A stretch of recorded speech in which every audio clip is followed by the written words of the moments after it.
everything you ever leave my mind. Not in a million years, you're etched in my soul. 'Cause I'll be your angel, the one who watches over you. If you ever doubt what you mean to me, please don't, yeah. Okay, so thanks for coming to this video. I'm going to be doing reasons why you should avoid London, and it's basically just some cons of living in London that I've noticed over the past 5 years of me being a resident of this beautiful capital city. Number one is the cost of living in this city. It's no joke. It's very expensive. Housing is so expensive, you know, so rent is expensive. I'm not even talking about buying a house. That is also really flipping expensive and almost 2 times more expensive than buying a house in anywhere else in the country. But even renting is so expensive and takes a huge chunk of your salary, right? So it's really funny when people are like, oh, do you like London? And I'm like, well, I like it because there's so much to do, but a lot of the times the amount of things you can do is limited to what is in your wallet, because there's a lot of things to get sucked into, but these things have entry fees, participation fees, etc. I don't know. So cost of living is expensive, you know.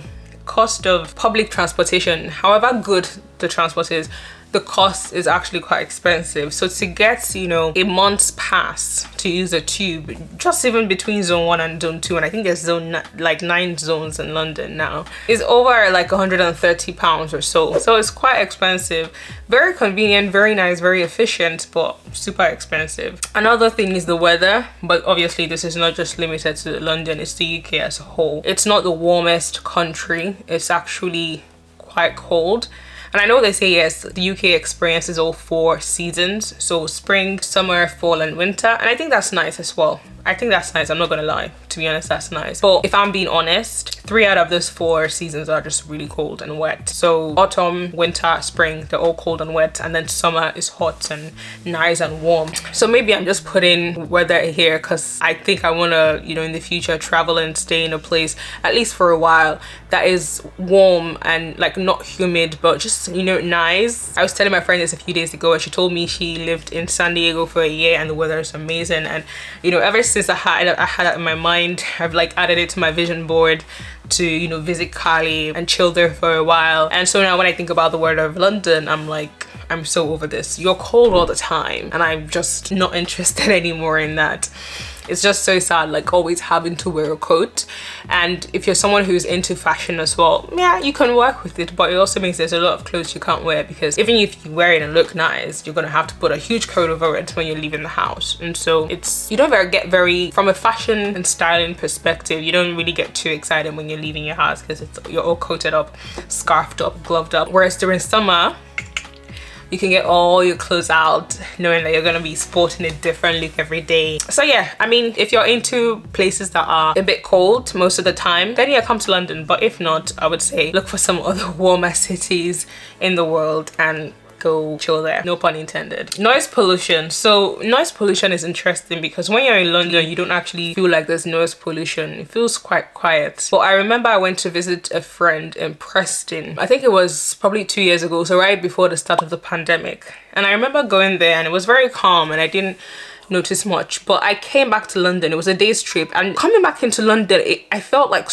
my brain was receiving so much stimuli at once. I felt like leaving London and going to Preston, which is quite far, and yeah, I think it's in the countryside as well, but I'm not too sure. It's a different city, I think the north of England, but I'm not sure. Where's Preston? Let me check. Let me not disgrace myself. Disgrace myself on YouTube. Is it north? Is it north? It's Lancashire. It's Lancashire north. When it comes to north, south, all those things, I have no clue. Yeah, it's in the northwest. Thank God. So it's in the northwest of England, and I was there for a day, and coming back in, I just noticed how noisy London was, and I'd never noticed that before. But it's just so busy, and because it's so busy, when you're in it, you don't know it's happening, but if you leave and then come back in, you feel everything hit your body, and I don't know if that's very healthy. I feel like that maybe is even contributing to the fact that I'm tense all the time. I'm disappointed with this camera. The amount of times it has died during recording today is just unacceptable. And I'm just on my second video. What's going on? I've just added a few extra batteries to my Amazon basket, but let's just say it's very irritating to be speaking and having a camera cut out all the time. So I'll probably read online and learn some tips and tricks to avoid that. Anyway, like I was saying, big cities tend to make you feel very tense, and a lot of times you don't even notice it, but it just accumulates in your body. So that's one thing to bear in mind. Another thing that's not so great about London is that it's quite expensive to own a car. From tax to the parking fees to the charges, congestion charges, all sorts of charges. There's so many bills that fall on your table when you have a car, and I think it's because they're trying to make it a more pedestrianized city. And to be honest, the transport system is here so great that you don't need a car. However, not everyone's the same. There are people who have physical challenges and will benefit from having their own car instead of trying to get into public transport all the time. So to be honest, it's an expensive city to have your own car. However, it's relative, you know, it's relative. You might be coming from a more expensive part of the world, but generally it's because the government is trying to reduce just people in cars in London. They're not very welcoming to people who have cars, and you're going to have a lot of charges and bills to pay off all the time. Another con of the UK, although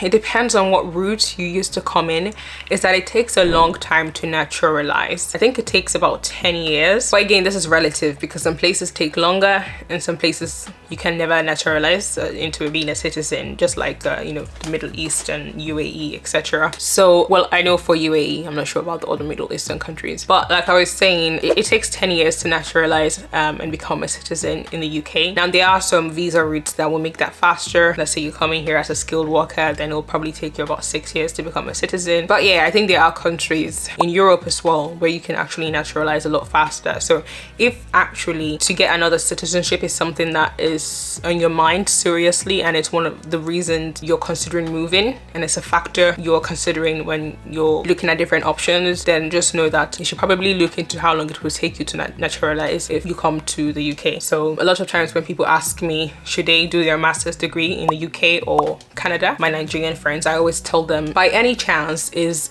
becoming a citizen of another country a major goal for you? And if they say yes, I tell them you should probably go to Canada because it's much quicker to become a permanent resident there than in the UK.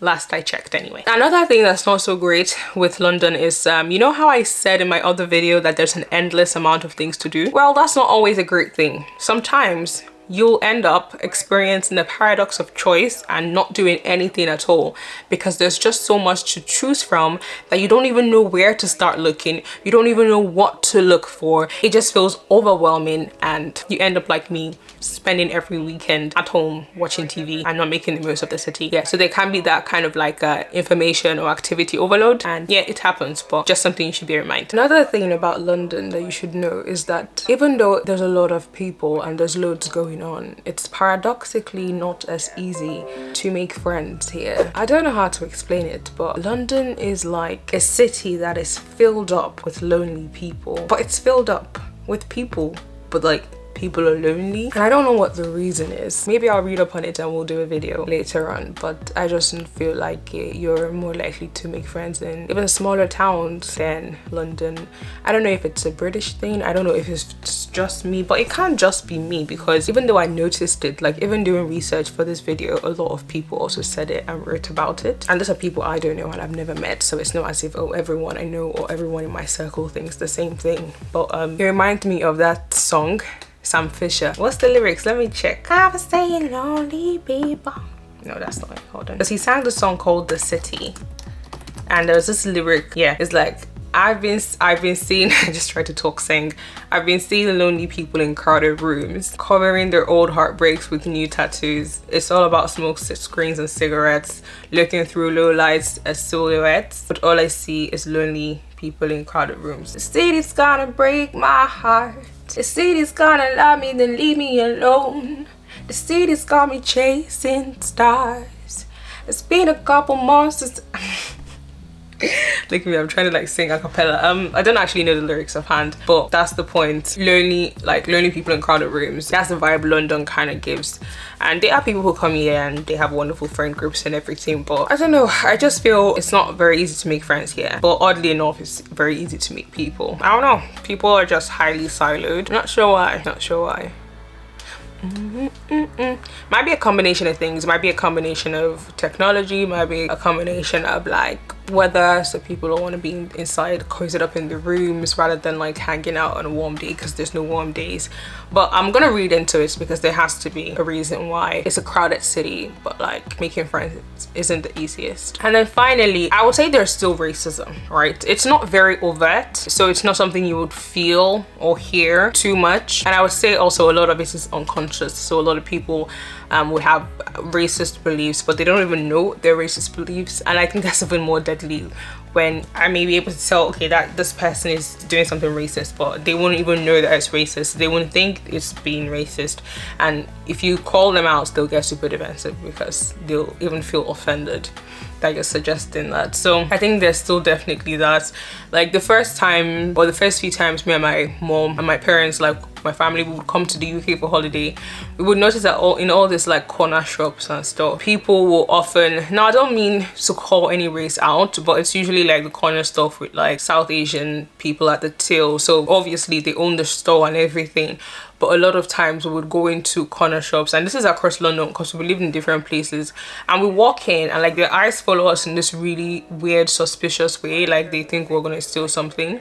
And it's something that if you're not black, you don't understand, or you might even think, oh, that's not true, or how do you know they're looking at you like that, or why do you think, like, shut the fuck up, okay? Because you tell that to a black person and they instinctively understand, right, what you're talking about. Trust me, when you enter a store and someone's eyes is tracing you in a very suspicious way, as if you're going to do something wrong, you will know. And sometimes they don't know it's obvious, and they make it quite obvious, so you can be in an aisle like looking through the items there to find what brand you want, and then suddenly the guy who was at the till, who you already know was eyeing you a certain way, appears at the aisle, and then he's at the other end like acting like he's taking stock, but he's also like looking at you. So that was my first experience, that, oh, like there's still a lot of racial stereotypes in this country. And like, you know, as a black person, you enter a corner shop to buy something, and people will be looking at you like you want to steal something.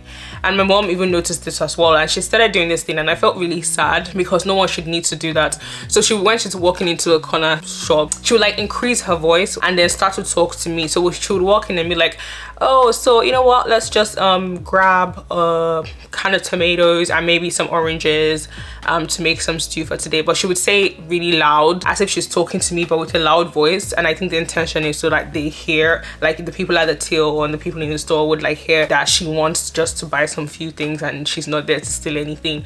And it was sad, you know, but that's my earliest memory of like racial stereotypes in the UK. And that was many years ago. I wasn't even living here then, it was just holidays. But ever since I've lived here, I've noticed that overt, so in your face racism, is very rare. It's just very covert now, and to the point where I don't think a lot of people know that they have it. But they say and do things sometimes and you're like, that is actually racist, and they'll be like, oh, you know, that's not racist, that is not this. It feels like people nowadays are even more offended to be called racist than they're likely to actually shut the fuck up and sit down and understand why what they said, or how, you know, it's a certain way they thought, or what they wrote, you know, it can be classified as something that's racist. So that's definitely there. I think if you ask someone who's black British, so someone who's actually British but happens to be black, they'll probably give you a lot more examples. I think because I'm Nigerian, and like I grew up in a place where racial terrors didn't really exist and racial tension didn't really exist. Coming here, I didn't have all the triggers that someone who grew up here, like a black person who grew up here, would have. You know, I didn't have a history of like, you know, receiving microaggressions, racial microaggressions from people. I didn't have all the emotional tears here and there, and emotional cuts. So most people that have grown up in London, in the UK, black British, they'll give you a lot more stories, you know, of people calling them the N-word, of, you know, being stereotyped in a very wrong way. So yeah, that's something that's sad. I think it also affects your career progression. Again, like I said, a lot of times people don't think they're racist, but there's so many embedded beliefs that people have about people of other ethnicities, and it affects those said minorities, right? So sometimes you'd see like in the highest fields or in the most competitive fields, like, you know, a lot of black people will be getting to the top, and it's not because they're not as good as the people at the top, but there's just a lot more institutional micro invalidations that go on, and which put them at a disadvantaged position. And yeah, there's so many stereotypes which, I don't know, if you're someone like me and you're indoors a lot of times, you probably won't hear someone say it to you face to face, but you can, you know, overhear conversations, read things around. But sometimes you're thrown into an environment where you will see what people, like the stereotypes they have and they don't realize they have them. Like, let's say if you go to anywhere really, the first place I thought of was like a church. And I don't want to call out churches because this is not specific to churches, it's specific to all environments. The only reason why I call out a church is because, you know, someone can have all the good intention in the world, and using that good intention, they want to bring you into their community, but they'll just like trying to pull you in and try to, in a very, it's like they want to warmly bring you in and like say things they think you're going to identify with, but then they open their mouth and it's racial stereotypes that come in. I remember this one time when this was in London, this was back in Loughborough, and my friend invited me to her church, and it was a predominantly white church. I'd say, I can't remember, maybe everyone there was white, I don't remember, but like the pastor saw me and I think he was trying to welcome me, and then he was telling me about, oh, he met a friend once from Nigeria, and then later on he was like, oh, he knows a Christian rap song, and then he started rapping, and he even ended the whole rap with like word or something like that. And that's the kind of thing I'm talking about. So it's like they don't have the wrong intentions, but then like stereotypes do come out. And the thing is, like, how do you draw lines on stereotypes? Because if you have positive stereotypes about a group of people, then you probably have negative stereotypes about them too, right? So the reason why I give that example is because like he assumed that because I'm black, I love rap and I would be impressed, but I listen to all types of music. I write rock music. I listen to all types of music. Or let me give you another example. When I was at a club and I was a student, and there's different, it was at a student union, but there's like different rooms which are like mini clubs, and one was known for kind of like rap, R&B, another one was kind of like pop chart music, and then there was another one upstairs that was kind of like cheesy 80s music, etc. And so I was in the pop side where I am often, and one of my friends, she lived in the same block as me and some other girls. She was like, oh, do you want to go to Incognito, which is the one where like there's majority black people in there and they play R&B and rap and all those things. And I was like, oh no, I don't really go there very often because I really like pop and chart music and all this cringy. It's not cringy to me, but what people consider like cringe. Baby, you're a firework, that kind of stuff. And I just said it very offhandedly, like, oh, I don't spend a lot of time in that room, which is Incognito, right? And then she just looks at me, and she's British, but again, she's South Asian. And I know I've mentioned South Asian twice, but I don't mean it in any malicious way. I'm just literally saying like the facts of when I've experienced these things. And she just went, how can you not like Incognito? You're black. And at that point I was like, what the hell does that mean? Like, imagine someone telling you, it's kind of like someone saying, oh, here's this R&B playlist, and I'm like, oh, okay, I don't really listen to this genre. And then you're like, how can you not listen to it? You're black. And it's like, what do you think? Do you think a particular genre like is injected into, or like we're born with a particular genre of music in our blood? Like, that's what I'm saying. It might sound like it's not a harmful stereotype, but stereotypes in general are whack, right? Because you're making generalized assumptions about someone based on your preconceived notions of an entire group, right? And I remember reading one time in university that the problem with stereotypes is that it takes power away from the person being stereotyped, regardless of whether the stereotype is good or bad. And I know, okay, I've gone a bit off on a tangent here, but that's what I'm saying. Like in London, in the UK generally, there's not a lot of overt racism where like someone will spit hate to your face, but there's still a lot of preconceived notions people have about races. And sometimes you see it slip here and there where someone says things or just makes a statement either in passing or either to make you feel included, but then it just comes off as like, wait, what? And the reason why it makes you uncomfortable as an ethnic minority to hear, and by the way, it's not just from, so a lot of times people focus on like racism on Caucasians as if like they're the only ones that do it, but it's not true. Like there's a lot of ethnic minority racism that also goes on. So the reason why, let's say as a black person, stereotypes always scare me is because regardless of what the stereotype you just put on me, and like for example, if you just say, oh, how can you know like this type of music, you're black, that's not a harmful stereotype. But immediately you say that, the thought that enters my mind is, what other assumptions do you have about me just because I'm black? Like if you think, oh, this is the kind of music I probably like or I should like because I'm black, what other assumptions do you have about me just based on my skin color? And that's the thing, that's what scares me. Sometimes they'll make stereotypes, and the stereotypes are not harmful per se, But then I get very scared because I'm like, okay, if there's one thing you think I should be into or I'm into because I'm black, what other things do you think I'm into? And which of those ones are bad? Because there are.